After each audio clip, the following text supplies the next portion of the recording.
Hello and welcome to episode 57 of Unemployed to Unstoppable. It looks like we might be able to clinch the league in this episode, and we are still in a cup final, but which one? Stay tuned and find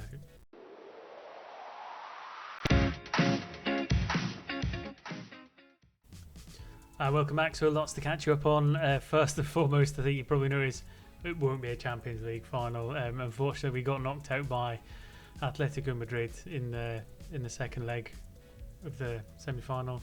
It was 0-0 in the first leg, and they beat us 1-0 in the 90th minute of the second leg, which is a bit disappointing. We were kind of struggling for players towards the end. Fitness and a number of games coming across towards the end of the season is bit in the backside. However, we do have an FA Cup final against Newcastle to look forward to, who are challengers in second for the league. So, league table looking pretty good. We're on 92 points with one game left, which is against Tottenham. Newcastle are on 82, 10 points behind, but they do have 3 games in hand. So if they win all 3, it will go down to the final game of the season. We'll watch the Tottenham game. If they slip up somewhere and we happen to win the league, in the meantime, I'll let you know.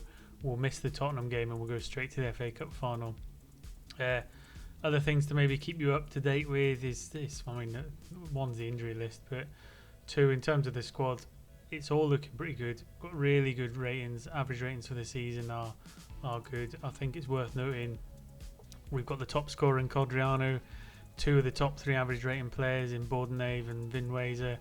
Bordenave's top of the assists by a good 5. He's clear of that, and he's top of the man of the match award as well. So he's had a fantastic season.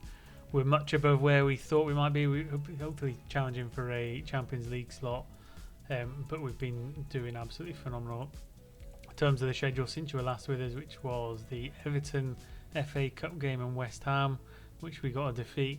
It's been a really good run of form. We beat Leicester 1-0. We overcame Man United in the quarterfinals of the Champions League. A draw in the first leg at their ground, and then at home we were too much for them and we won 3-1. With goals in that from Goodwin, Medina and Vinweiser.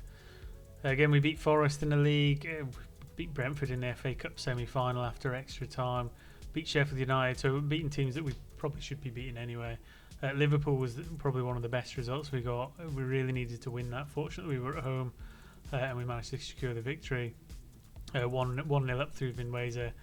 Dominguez equalised, and then Bordenave got the winner. So it just stamps how good a season he's had.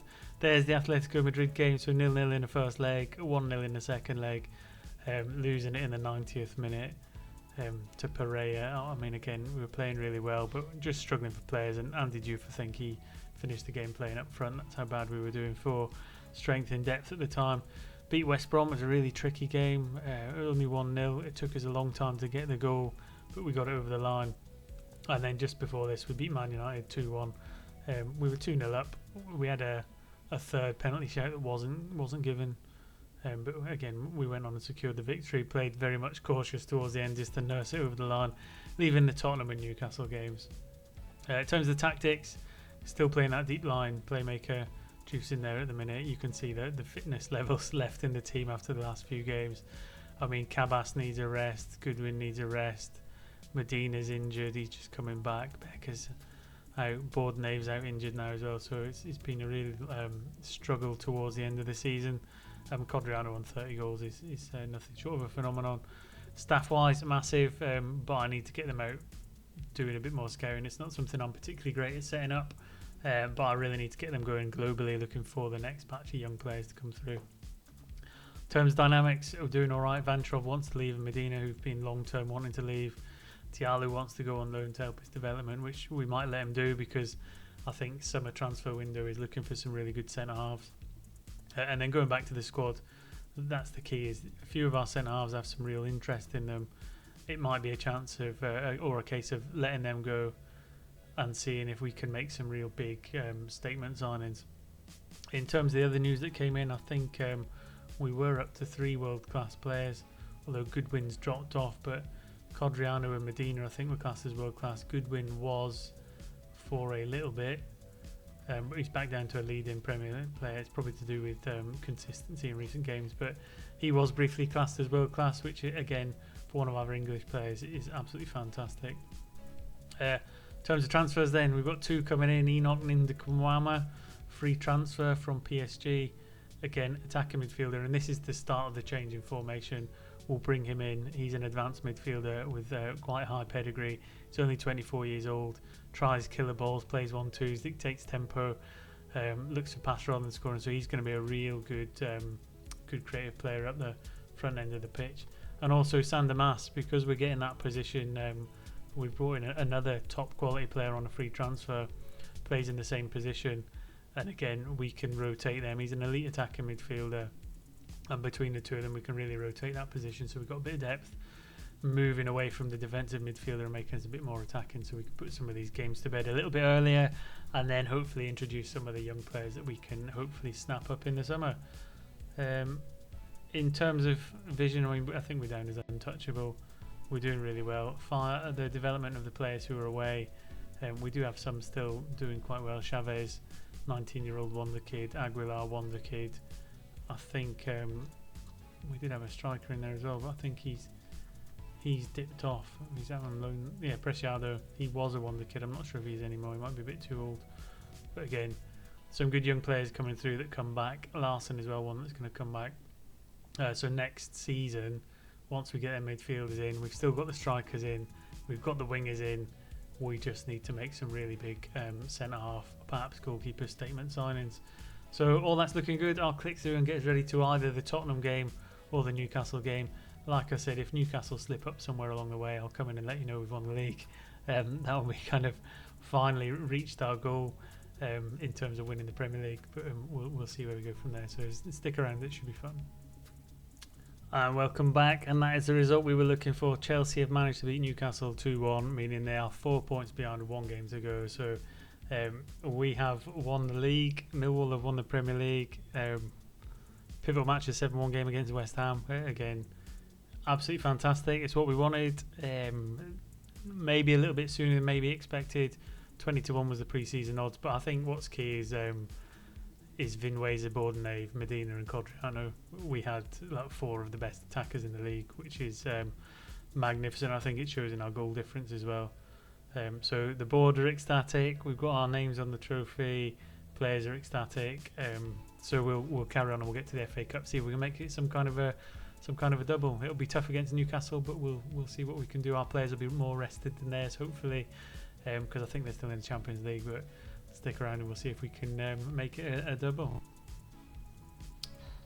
Just a quick here, just at the end of the Tottenham game, it was 1-1. Quite occasional. They only had 1 shot on target and they managed to score it, whereas we had 7 or 8. We're much more the dominant team, higher XG.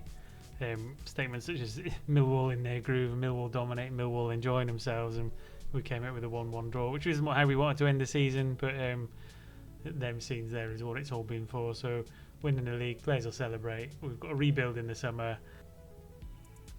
so yeah, many celebrations. Like I said, I was just saying, got to go again. Need to do it for a second time in a row. We need to strengthen the squad and try and do it with a bit more of a gap if we can, and then make a real effort in the Champions League. So what I'll do is I'll get through the end of season review, and that way the next episode will be the summer transfer window where we look for some centre halves and the start of the what hopefully will be the final season. So stick around.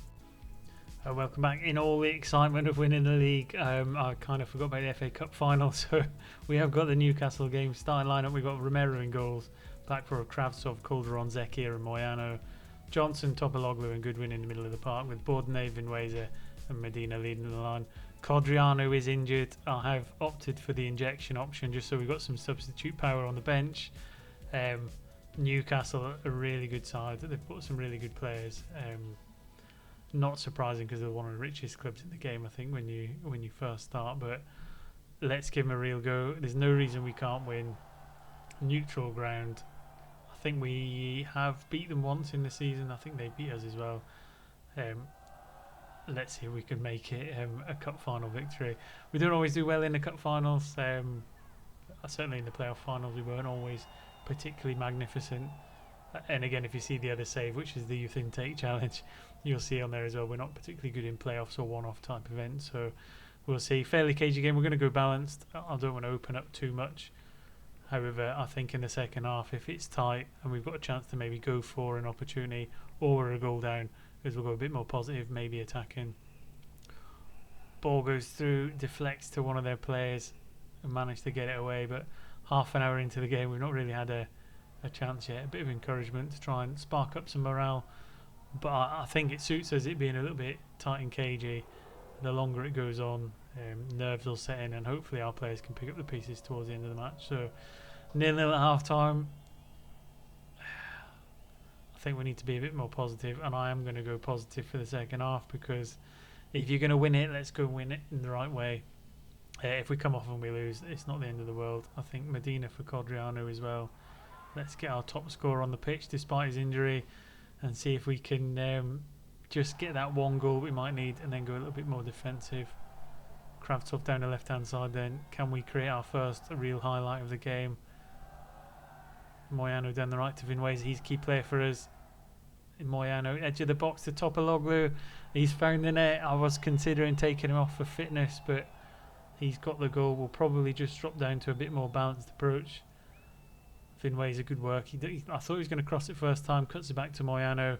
Topologlu with a late run from the box, and he fires it into the top corner. So noses in front. Chance on for a double. 29 anxious minutes to get through. You could probably argue Newcastle have had the best of chances. Their XG stats are such a higher. Could we get a second one? It looks like we've got a penalty. It's going to go to VAR. I'm not quite sure what went on there. Penalty's been awarded. Chance to put us 2-0 up. It should be Codriano that steps up. He's normally pretty good from here, and he absolutely thumps it home. So we'll stay on balance. We've got a 2-goal lead. 21 minutes to go to make it a double. Lovely penalty from he's carrying a bit of an injury with his injection. I think it's a hamstring injury. I wouldn't normally give an injection, but the game is such an important match that we want our hands on the double. Good win for Vancharov because he was on a yellow and he was tiring. Final 10 minutes just to see this out. Bit of fitness, bit of legs. Into the final 5 minutes. Surely this is going to be our name on the trophy again for a magnificent double. Moyano with a throw in. 5 minutes of injury time. All we want is nothing stupid. Take the ball to the corner. Codriano through to Bordenave. Oh, that would have been a great way to cap off his season. He's won player of the season this year. He's won most assists. I think I've picked up manager of the year. Codriano's picked up top goal scorer for the season. The ball's gone in there. Had a chance to get a goal back in injury time, but there we go. Second trophy of the episode. A Millwall double, Premier League and FA Cup. We have previously won the Carabao Cup, so really now what we need to do is get our names on one of the European trophies. Let's just wait. See the confetti again as the players lift the trophy. And I don't know how many of them will stay next season. We might let Medina go. He's never recovered from the Barcelona bid, so we might need to cash in on him and bring in some more, like I said, centre halves and strengthen the team. We will have some attacking midfielders to come in and make us a bit more attacking, but certainly the squad's shaping up really nice now for what will be a chance to defend the title. Nothing really much to do then apart from get through the end of season review, so I'll click through, get to that, and then that should hopefully end the episode this time. A bit premature in my presumptions last time, but stay. And welcome back for the final time this episode for the end of season review. A quick look through the arrivals. Bordenave, a standout. I mean, there's no doubt whatsoever in my mind he was the signing of the season. 50 appearances, 14 goals, 21 assists, average rating of 7.2, and he picked up player of the season, so absolutely magnificent. Came in on a free transfer, so I mean, what more can you say in value for money? Zeki Kabas came out as an elite centre-back. We did play him in midfield for a while. He's kind of dropped more centrally into a libero role, so he might form one of the elite centre-back partnerships next season moving forward as we move a bit more attacking in the midfield sense. Ramon Ars came in from Boca for 8 million for a kind of bit more strength in depth on the right hand side behind Vinweze. Again, 6 first team appearances, 17 sub appearances, so not too bad. Vinitsky, he came in as a young prospect at left back, and Jimmy Wong. Yeah, he's Jimmy Wong. Central defender, he's got a lot of potential. I mean, he's worth quite a bit of money. We've probably overpaid for him. He's not tall enough. He's not developed the way we want, so it might be something that we look to turn around, make a profit. In terms of players out, again, bit of a squad clear out. We got rid of quite a few players. Salas, who didn't develop the way we want. Dewhurst, which was one of our young homegrown prospects, but we wanted to cash in on him. 11.5 million from Al Ettifaq. Hansen Aaron, Al Ettifak as well. So we were kind of trying to bring some money in there. Andy Johnson, former left midfielder. I mean, I'm so glad now that we sold him. I did contemplate keeping him, but we got 63 million from Borussia Dortmund, and it prompted the signing of Bordenave. So all told, that was probably one of the best transactions. Kerr Smith, we managed to offload at last for 16.75 million. Mercia, we let go for 19 million to let Kravtsov come in as a full-time left back. So all told, it's been magnificent. Loans, nothing really to shout home about. No one's really particularly set the world on fire out on loan. We have got a couple of wonder kids in there, but yeah, that's to be expected really. Premier League, we were the winners, largely undefeated. I mean, we lost to Everton, we lost to Man City fairly early on, but apart from that, we've done pretty good throughout the league, going on to win it. So I mean, you can't do much better than that. Champions League, we got all the way through. I mean, it was a bit hit and miss. We were quite lucky on some games. In fact, Madrid had beat us in the group stage as well, so probably the rightful defeaters of us in the end. FA Cup wise, fairly standard cup run. Struggled a little bit against Brentford, but we beat Newcastle in the final just a few moments ago and secured the first FA Cup in our trophy cabinet. And in terms of the Carabao Cup, Man City dumped us out fairly early on, which, if you pull them out of the hat, it's just one of them unfortunate events. Moments to remember then, 7-1 against Millwall, against West Ham, absolutely magnificent, against a local rival as well. So one of the fans' favourite matches, that, undoubtedly. A 4-2 win away at Manchester United. Again, I think we beat them twice. We beat them 2-1 at home, 4-2 away. So really good to see us competing against the best teams in the league. Goal of the season. How many times has Juve got goal of the season? I think if I go back through the videos, most seasons he picks up one of them awards. So magnificent. Club reputation, 4 stars. Annual revenue's gone up from sponsorship and competition prize money. In fact, it's almost doubled in competition prize money. However, some of the others have gone down. In terms of shirt sales, yeah, can't argue with them. Vinweza, Medina, Codriano, Bordenave, Zekir. You could maybe say Goodwin's unfortunate to miss out on that, but in terms of starting lineup, Kravtsov, Value, Calderon, Shahar, Johnson, Goodwin, Topologlu, Bordenave, Vinweza, Codriano. Yeah, probably right. Zekir is the only other one that might fit into there, but he was a late addition to the squad. In terms of accolades, we've got 3 manager of the month, 1 manager of the year for me, so that's brilliant. Player awards, Premier League top scorer Codriano, World Under 21 footballer Medina, English Young Player of the Year Medina, English Footballer of the Year Bordenave, English Player of the Year Bordenave, and European Golden Boy Cabas. So absolutely magnificent. In terms of the club awards, I won't run through them too much, but the record breakers is Codriano with 31 goals in a season and Bordenave with 21 assists, which just shows you how well we've done this year. And the highest transfer fee received was for Johnson, which was part of what brought Bordenave in. So absolutely magnificent. Manager timeline should be Codriano getting the players, the top scorer, Medina, Codriano, Bordenave. I mean, it's so much success this season. It's kind of put out the Premier League win. So Premier League victory and FA Cup victory. Massive double. Lots to look forward to for next season in terms of the transfer window. Let me know in the comment section which part's been your favourite. Should we strengthen the defenders? And if so, how many should we get? Should we get 1 or 2? Do we need the new goalkeeper? I think we're pretty sorted most of the way up the front end of the park. Maybe a new right back is probably another one. Shahar's probably one of the weak links in the team now. But until next time, enjoy yourselves. I'll try and wipe the smile off my face. Take care, and I'll see you soon.